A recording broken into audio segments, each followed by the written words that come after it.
DJ Kanchan Raj Muzaffarpur. Music by Riya studio Khagaria. पत्थर से सजा के बनैलक जाने दुनिया जहान रे पत्थर से सजा के बनैलक जाने दुनिया जहान रे भैया झिमक के गाँव में मैया के मंदिर महान रे भैया झिमक के गाँव में भगवती के मंदिर महान रे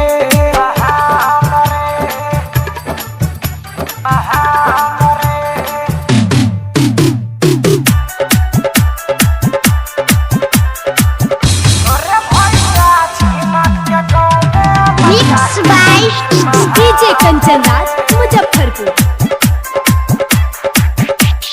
हर घर में विश्वास सब रखे आसू दर्शन दिखावेला सचे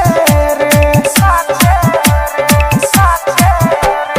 भैया से दर्शन पाके सब भगतन खुशी से लागेला नाचे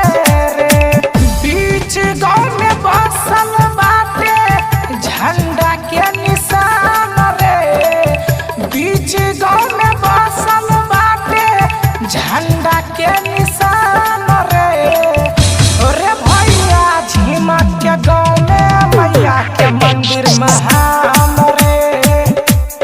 भैया झिमक के गाँव में भगवती के मंदिर महान रे